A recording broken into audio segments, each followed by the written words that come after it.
Bathroom থেকে বের হলাম, একটা সাদা পেটিকোট পরে। ভেজা ছিল বলে কাপড়টা হালকা লেগেছিল।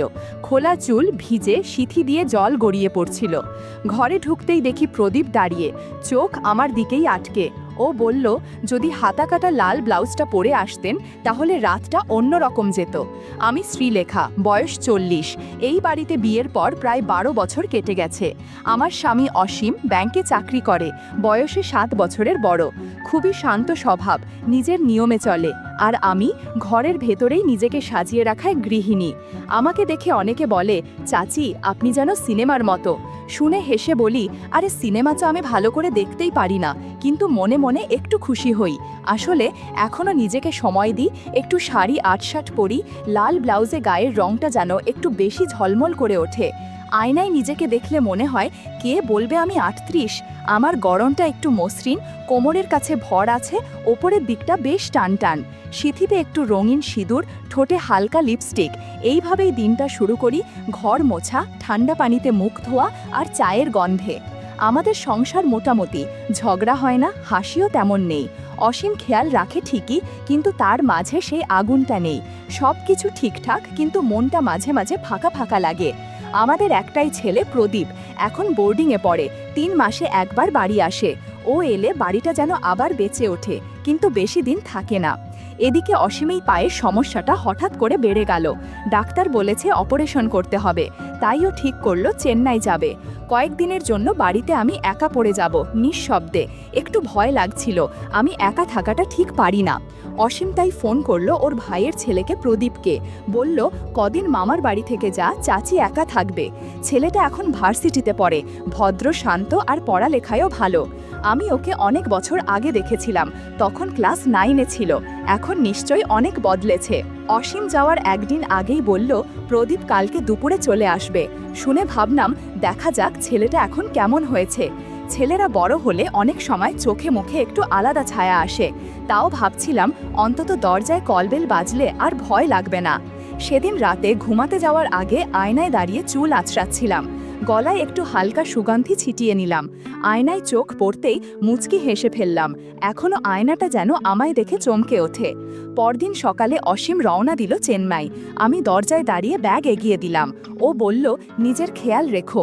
মাথা নাড়িয়ে দিলাম। তখন চোখে মুখে একটা অদ্ভুত অনুভব খেলে গেল। বারান্দায় দাঁড়িয়ে লইলাম, গাড়িটা বাঁক ঘুরে মিলিয়ে যাওয়ার পরও কিছুক্ষণ চুপচাপ রইলাম রাস্তাটার দিকে তাকিয়ে। বুকের ভেতর হালকা শূন্যতা। ঘরে ফিরে আস্তে করে দরজা বন্ধ করে দিলাম, এমন নিঃশব্দে যেন দেয়ালও টের না পায়। বিকেলের দিকে রান্না সেরে ফেললাম, ডাল, ভাজি, পাতলা মাংসের ঝোল। খাওয়ার সময় কেউ পাশে থাকলে মনটা জমে, না হলে নিজের পাশে একা বসে খেতে যেন ঠিক মন চায় না।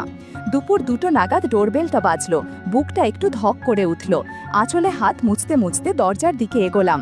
দরজা খুলতেই সামনে দাঁড়িয়ে এক লম্বা গরমদার তরুণ, চোখে কালো ফ্রেমের চশমা, গায়ে সাদা টি-শার্ট, আর সেই চেনা হাসিটা। একটা নরম গলা, কিন্তু তার ভেতরে যেন আরেকটা সুর। ওমা, প্রদীপ, এত বড় হয়ে গেছো। দরজাটা পুরো খুলে দিলাম। ওর মুখে লাজুক হাসি, চোখটা আমার দিকেই আটকে।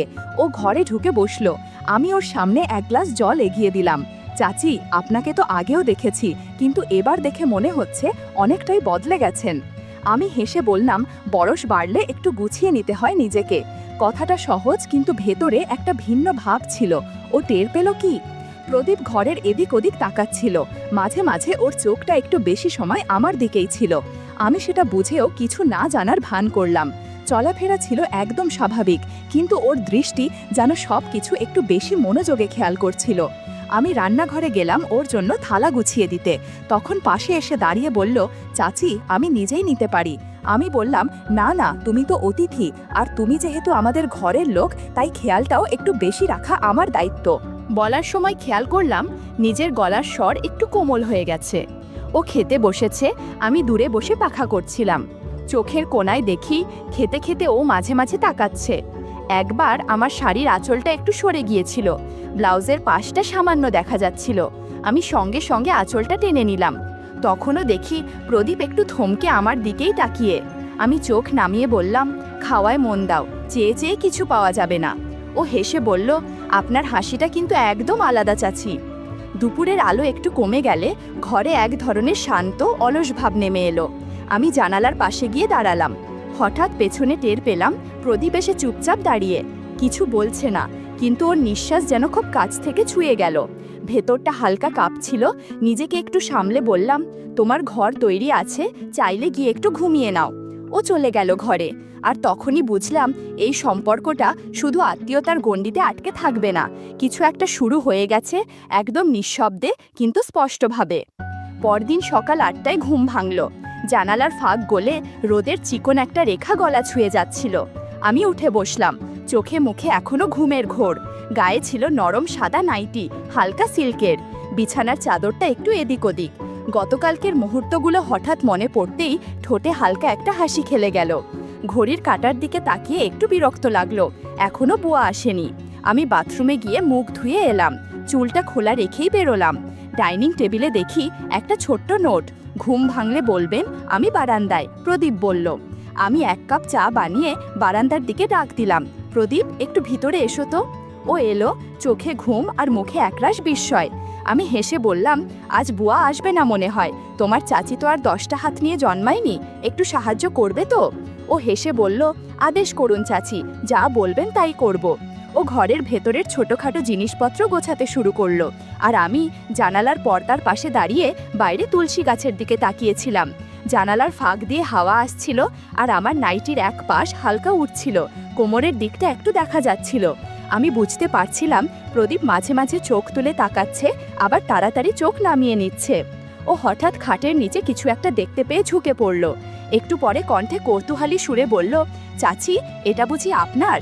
আমি ঘুরে দেখি ওর হাতে আমার লাল রঙের একটা স্যাটিন ব্লাউজ, হালকা চকচকে কাপড়, গলায় পাতলা লেসের কাজ, আর সামনে 3টে ছোট বোতাম। আলোয় সেটা আরও চোখে লাগছিল। আমি কাছে গিয়ে হেসে বললাম, আহ, এতদিন খুঁজে পাচ্ছিলাম না, কাল রাতে পরার কথা ছিল। ও চোখ নামিয়ে কাপড়টার ওপর আঙুল টেনে বলল, খুবই আরামদায়ক মনে হচ্ছে, বোতামগুলো তো একটু খেলাধুলার মতন। আমি একটু হেসে বললাম, সব জিনিস একা হাতে সামলানো যায় না, বুঝলে তো? ওর চাহনিতে তখন কিছু একটা ছিল যা বলা না হলেও অনুভব করা যাচ্ছিল। আমি ব্লাউজটা নিয়ে নিলাম ওর হাত থেকে, বললাম, তোমার চাচির জিনিস নিয়ে অত মনোযোগ দিলে চলবে না কিন্তু। ও মুচকি হেসে বলল, মনোযোগ না দিলে অনেক সৌন্দর্য মিস হয়ে যায় চাচি। আমি হেসে ফেললাম, আর শরীরটা যেন হালকা কাঁপুনি দিয়ে উঠল।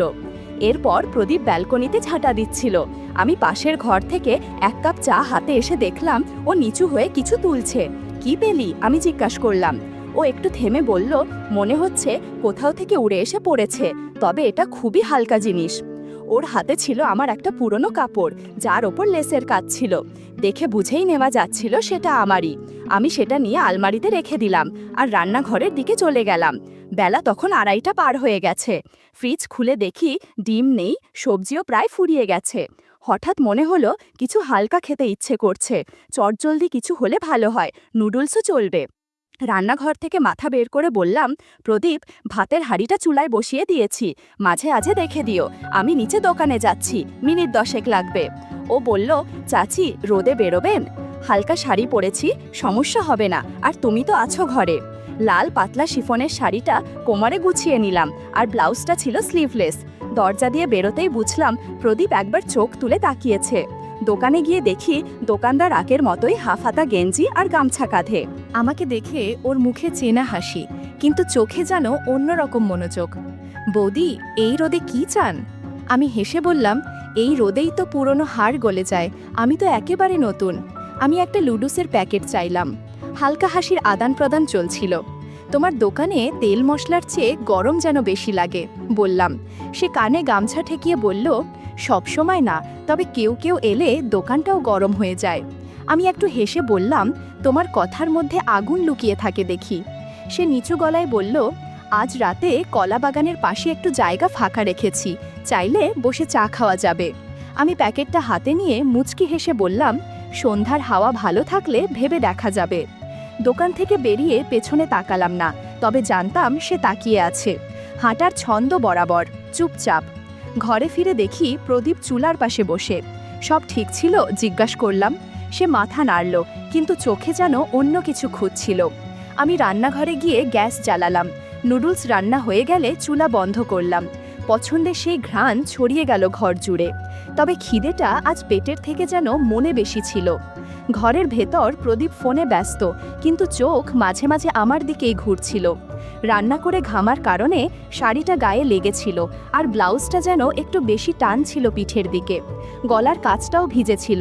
আমি চুল সরিয়ে হালকা বাতাস খেতে লাগলাম। প্রদীপ তখন তাকিয়েছিল, চোখে কোনো প্রশ্ন ছিল না, শুধু স্থির দৃষ্টি।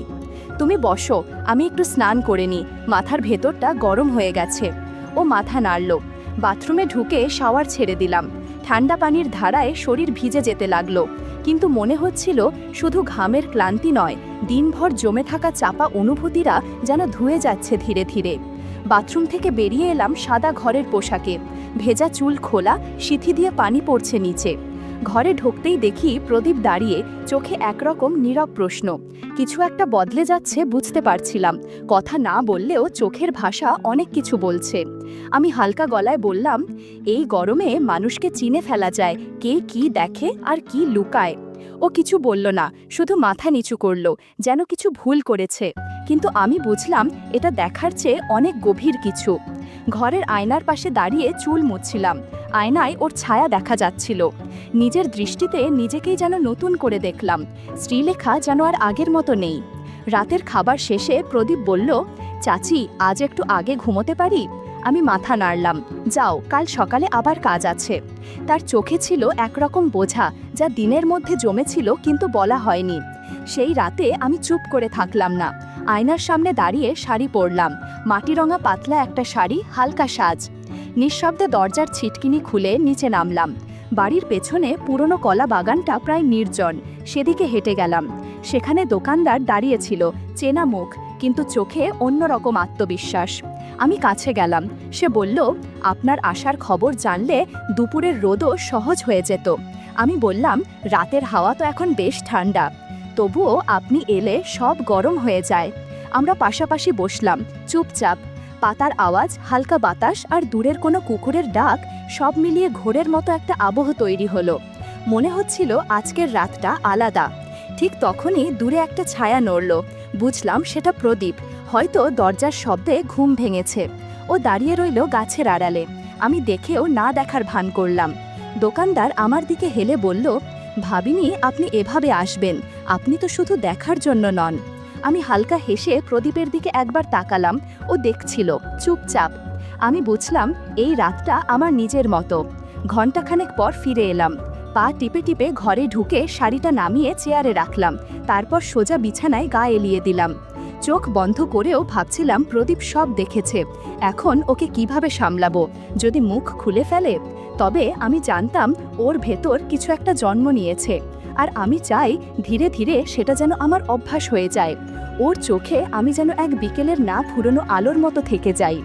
সকালে উঠে দেখি জানালার ফাঁক দিয়ে রোদ আসছে ধীরে ধীরে।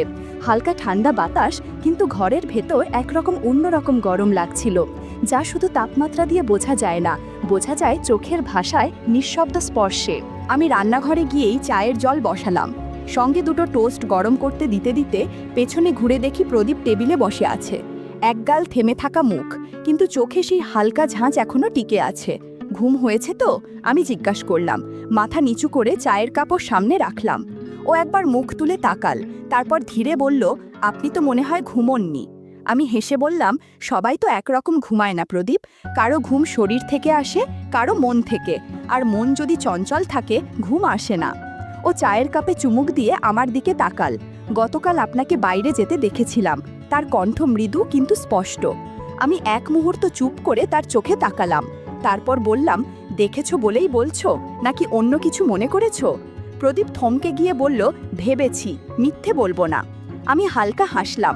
তারপর ধীরে বললাম, তোমার চাচা এখন বয়সে বড়, রুটিন, দায়িত্ব আর নীরবতায় বাধা।